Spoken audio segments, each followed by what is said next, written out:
E hoje, como o Felipe anunciou aí no Facebook, eu vou falar sobre o Pequeno Príncipe. Vou falar especificamente sobre esse filme. Esse filme mexeu muito comigo, me emocionou várias vezes. Quem não assistiu, esse é um filme novo, recente. Pode depois assistir, fica como tarefa para a semana. Você alugar esse filme. Ele não tem no Netflix, tá? Porque ele é novo. Netflix não tem filme novo. Então não dá para assistir no Netflix. Mas assista esse filme. Assista esse filme como um filme que você vai ser um complemento daquilo que a gente vai estar falando aqui hoje. Qual o drama desse filme? O drama desse filme é a história de uma menina totalmente programada pela mãe. Uma mãe dedicada para se tornar uma adulta muito bem-sucedida. Uma menina totalmente programada por uma mãe muito dedicada para se tornar uma adulta muito bem-sucedida. E é no meio deste drama de uma mãe, por amar tanto seu filho, o programa para que ele seja bem-sucedido. Onde está o drama? Onde está a desgraça da história dessa menina? Onde está a graça de ter encontrado esse Senhor, que apresenta a ela a história do Pequeno Príncipe. Ser bem-sucedido, o que isso significa? E essa programação?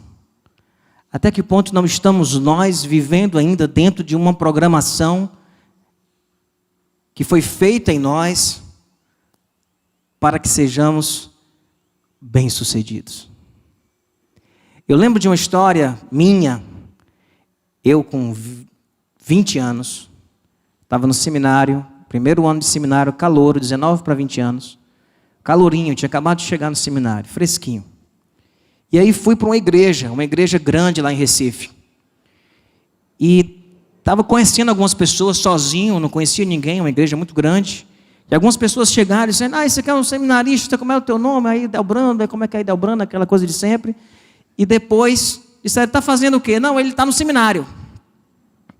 E aí teve um cidadão lá, que eu ainda não perdoei ele, que ele olhou para mim e disse assim, não conseguiu vencer na vida, veio para o seminário para ser pastor. Eu olhei para a cara dele e disse, cara, depende do que você entende por ser bem-sucedido. Depende muito disso. Orem para eu perdoar esse cara. Estou brincando, já perdoei ele. Não foi bem sucedido, não conseguiu vencer na vida, veio ser pastor. Sai um pouco da programação, né? Sai um pouco daquilo que é o caminho normal. E eu não quero defender esse caminho não, porque vocês sabem que o caminho que defendemos aqui é de sermos ministros, todos nós, com a nossa própria vida. Mas de quando abraçamos de fato o ministério, quer seja esse ministério formal ou esse ministério real da vida de cada um de nós, parece que estamos fazendo algo que não nos levará ao sucesso. Os jovens vão lembrar do Estação, no acampamento, usei uma frase do filme Coração Valente, que o Mel Gibson lhe fala naquele filme, dizendo que todo homem morre, mas poucos vivem de verdade. Todo homem vai morrer, mas poucos são aqueles que vão de fato viver a vida. E viver a vida de fato, uma vida que faça sentido, que tenha propósito. Será, pegando uma expressão daquele livro Pai Rico, Pai Pobre, será que nós temos vivido a nossa vida simplesmente na corrida dos ratos? Será que temos vivido simplesmente numa rotina de sobrevivência, numa corrida dos ratos um dia atrás do outro, que vai consumindo a nossa energia, que vai nos dando uma sensação de que nós estamos vivendo, mas todos os homens morrem. Poucos, de fato, vivem. E aí eu lembro, meus irmãos, de Lucas 12, 20, quando Jesus contou a história do rico insensato. Lá em Lucas, no versículo 20, é uma frase muito conhecida que diz: louco, esta noite te pedirão a tua alma. O que tens preparado, para quem será? Aquele homem tinha produzido muito, tinha construído armazéns maiores, tinha derrubado os seus armazéns, construiu armazéns maiores e disse para si mesmo, olhou no espelho e disse: eu agora vou armazenar tudo e vou simplesmente comer e beber e desfrutar da vida. Quando Jesus diz: louco, esta noite pedirão a tua alma, o que tens preparado, Jesus não está incomodado com a riqueza dele. Jesus está incomodado com a falta de propósito dele. O que tu tens juntado, para que servirá? Para quem servirá? Você está vivendo uma vida sem propósito, miserável, centrada em você mesmo, em sobreviver e manter os seus próprios caprichos e luxos. Todos os homens morrem, mas poucos de fato vivem. Salmo 90, 12. O salmista diz: ensina-nos a contar os nossos dias, de tal maneira que alcancemos um coração sábio. Eu lembro de Russell Shedd falando sobre este texto, numa exposição que ele fez deste texto, e ele dizendo que um dia contado é o dia vivido segundo o propósito de Deus. O dia não contado, ensina-nos a contar os nossos dias, ensina-nos a viver nossos dias segundo o propósito de Deus, segundo o propósito do Pai. Dias contados são dias vividos de acordo com o propósito de Deus na sua vida. Quantos dias de vida eu tenho? Quantos dias você já viveu a partir deste conceito? Quantos dias contados você tem para trás? De dias que você viveu cumprindo o propósito de Deus na sua vida. O dia que você viveu, que você não estava simplesmente numa corrida dos ratos, lutando por uma sobrevivência alucinante, ou para satisfazer tantos e tantos desejos. E aí eu volto ao Pequeno Príncipe. Porque tem uma frase no filme e no livro que diz que o essencial é invisível aos olhos. O filme trabalha só essa primeira frase, mas o livro ele completa, ele diz: o essencial é invisível aos olhos e só se pode ver com o coração. O essencial é invisível aos olhos e só se pode ver com o coração.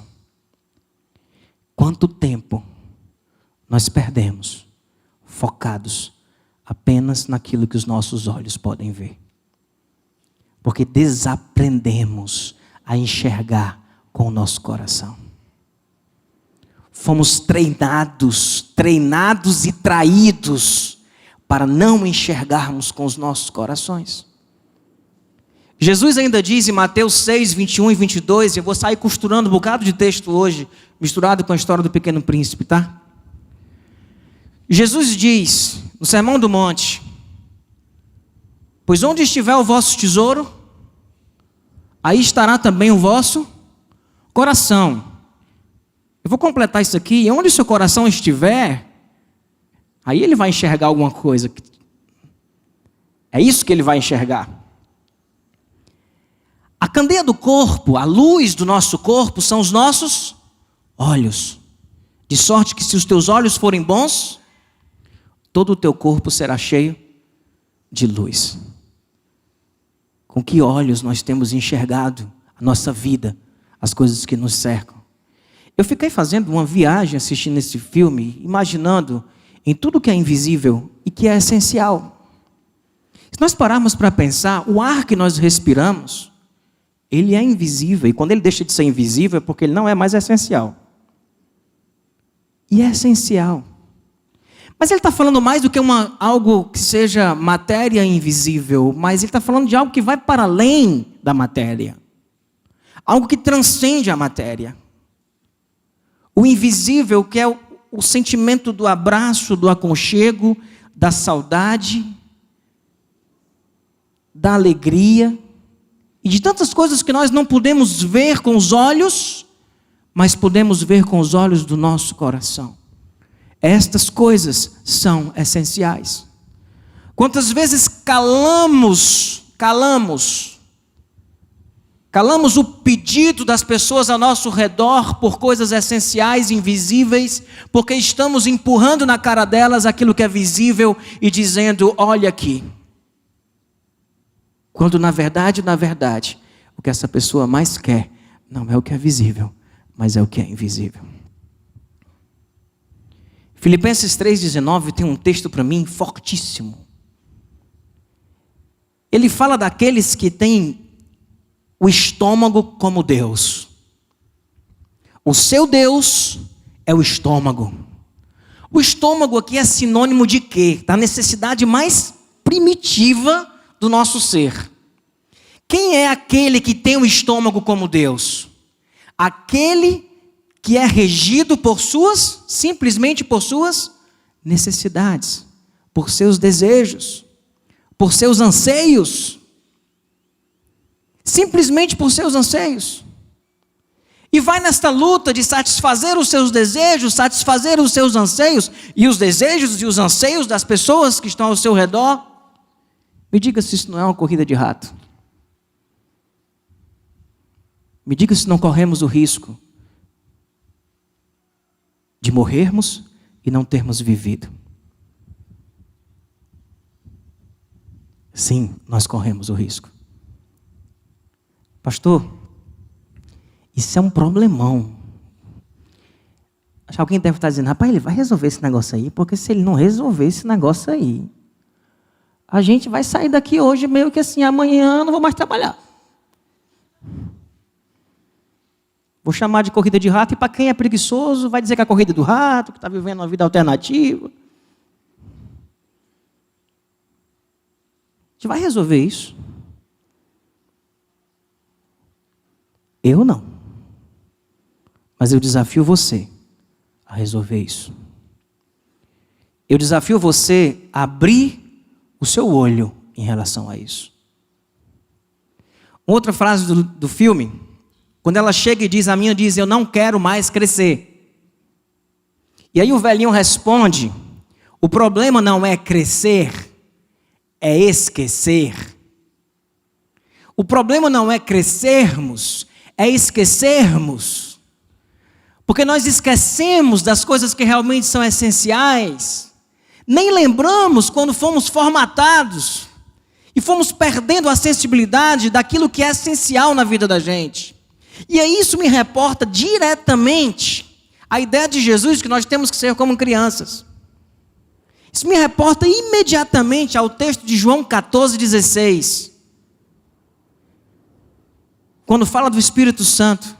E Jesus diz, mas aquele Consolador, o Espírito Santo, o Paráclitos, que o Pai enviará em meu nome, esse ensinará todas as coisas a vocês. E vos fará lembrar. Ele vos fará lembrar, o Espírito Santo de Deus que habita em nós, nos fará lembrar de tudo quanto vos tenho dito. O problema não é crescermos, não é sermos adultos, o problema é esquecermos. E o Espírito Santo há de nos lembrar aquilo que de fato é essencial, aquilo que de fato representa vida, aquilo que às vezes não é uma questão de mudar o jeito de viver, é ressignificar o que você está vivendo. E em muitos aspectos é sim mudar radicalmente o jeito de viver.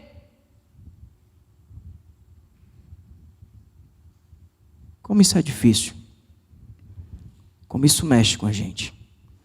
Mas o Espírito Santo é capaz de nos lembrar, nos fazer lembrar das coisas que nós estamos esquecidos. Ele é capaz de nos lembrar o que perdemos e o que esquecemos na nossa formatação. Não podemos passar por esta vida distraídos, ao acaso, desconectados, sem transcendência, sem propósito.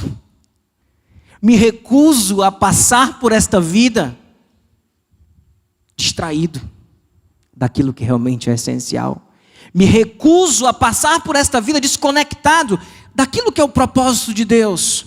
Sem transcendência, vivendo apenas uma realidade imanente que não faz sentido, que é pobre,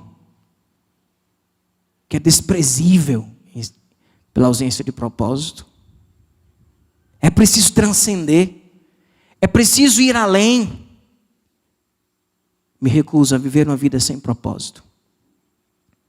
Viver a corrida dos ratos não é propósito. Satisfazer as necessidades e os desejos simplesmente não é o propósito. Embora isso tudo faça parte da vida, o propósito vai para além disso. E nós precisamos e aí que eu queria dar para você agora esse caminho. Nós precisamos de portas fechadas. Nós precisamos de portas fechadas. Sabe o que eu estou falando? Da oração do Pai Nosso. Jesus disse: quando você for orar, entra no teu quarto, fecha a porta, e em secreto, fala com o Pai. E na oração do Pai Nosso tem: venha a nós o teu reino. Precisamos de portas fechadas. Qual foi a última vez que você fechou a porta? Se você passar por esta vida sem portas fechadas, você perde o sentido e o propósito e se mete na corrida dos ratos, transforma o teu estômago no teu Deus e vai viver apenas para a tua sobrevivência. Você vai morrer. Mas você pode correr o risco de não viver, de não ter vivido aquilo que Deus tem para você. Você precisa de portas fechadas. Eu não vou dar as respostas hoje, eu estou apontando os caminhos. Feche a porta do seu quarto. Se conecte com o Pai. E coloque tudo isso diante dele. Você precisa, sabe de quê? De visões. De visões que nos façam perceber que nós somos pecadores e ao mesmo tempo nós somos necessários. A visão como que Isaías teve ao ver a glória de Deus e diz: eu sou um homem impuro, eu vou perecer porque eu vi a glória do Senhor. Eu sou um homem de lábios impuros e habito no meio de um povo de impuros lábios. E o anjo vem e purifica a língua dele como uma brasa e diz: a quem enviarei? E ele responde: eis-me aqui, envia-me a mim. Que o ano de 2016 seja um ano de portas fechadas, seja um ano de visões, onde você vai ter a visão da glória de Deus, da sua pecaminosidade, da graça de Deus derramada, do chamado dele e da sua resposta a esse chamado, para que a sua vida tenha propósito,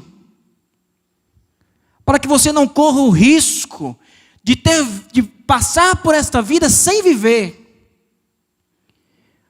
para que você chegue ao final com uma boa contagem de dias contados. Precisamos de portas fechadas, de visões. Precisamos de sarças ardentes. Sarças ardentes são referência lá a Moisés. Moisés está andando num lugar corriqueiro do dia a dia dele. E aparece uma sarça ardente. E a partir dessa sarça ardente vem toda uma compreensão, vem todo um chamado. Peça a Deus, quando você fechar a porta, Deus me revela. Fala comigo, me mostra o propósito.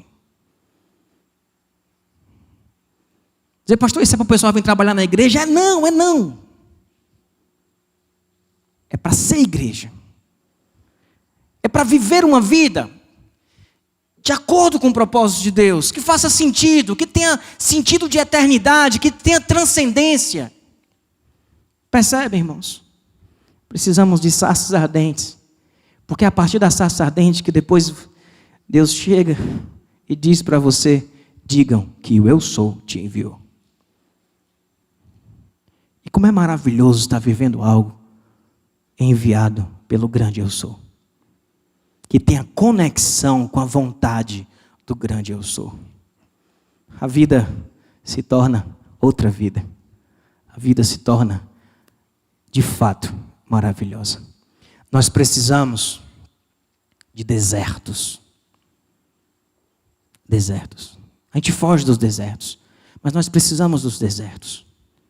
Porque nos desertos nós somos provados, como Jesus foi. E nos desertos nós temos a oportunidade de dizer: não só de pão viverá o homem. Ou seja, o estômago não é o meu Deus, mas de toda palavra que sai da boca de Deus. No deserto você tem a oportunidade de dizer, como Jesus disse: não tentarás o Senhor teu Deus, quando ele foi mandado jogar do pináculo do templo. E com isso você está dizendo que você não está brincando de uma vida gospel evangélica, de fazer as coisas para que Deus te abençoe, de se jogar de cima do pináculo para que Deus te pegue, te faça um negócio maravilhoso e você se transforme numa referência, que você se transforme numa pessoa muito abençoada e é o príncipe de Jesus. Não tentarás o Senhor teu Deus. Deus não existe para o nosso bel prazer. Deus é o nosso prazer. E nós precisamos descobrir isso. Deus é o nosso prazer. É no deserto que nós temos a oportunidade de dizer: adore o Senhor, o seu Deus, e só a Ele preste culto. Só a Ele preste culto. Isso Jesus disse quando Satanás disse para ele se curvar, que se curvasse, ele daria o mundo todo. E é no deserto que nós temos a oportunidade de destruirmos os nossos falsos deuses, aquilo que tem sido idolatrado na vida da gente, para que nossa vida de fato faça sentido.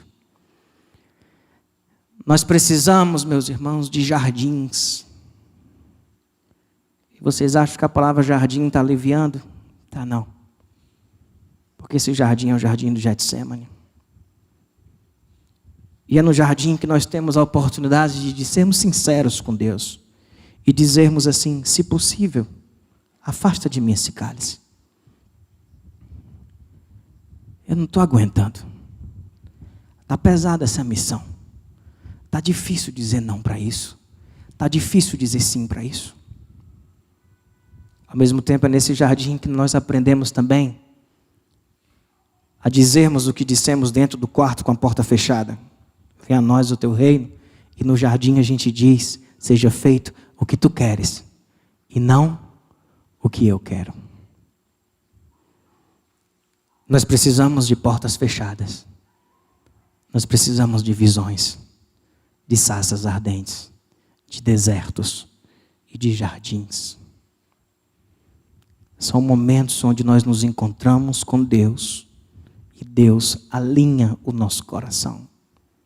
Deus dá um reset nessa programação que foi adulterada. Deus dá uma resetada para que a nossa vida, de fato, faça sentido. E no final de tudo, e aí eu vou para Paulo. 2 Timóteo 4. Paulo diz: eu já estou sendo derramado como uma oferta de bebida. Está próximo o tempo da minha partida.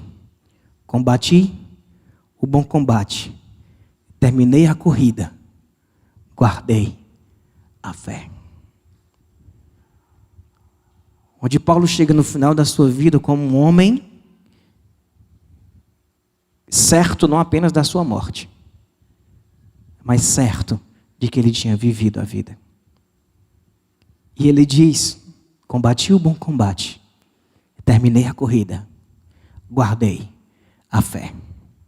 E se nós estivermos dispostos a nos abrirmos com o Pai, em portas fechadas, em visões, em sarças ardentes, se estivermos dispostos a nos abrirmos com o Pai nos desertos da vida e nos jardins de Getsemane do nosso caminho, é certo é certo de que você irá viver a vida. É certo de que Deus realinhará o seu coração quantas vezes for preciso, para que você não passe por essa vida sem ter vivido. E encerrando com mais uma frase do filme: você vai ser uma adulta maravilhosa. A mãe diz isso no começo do filme, com todo o plano de vida dela. E o velho diz também depois, quando ela descobre esses mistérios: você vai ser uma adulta maravilhosa. E que Deus nos ajude a não esquecermos, a olharmos e enxergarmos aquilo que é invisível aos olhos, mas que pode ser visto com o coração. E que Deus nos dê a graça de nos tornarmos adultos maravilhosos.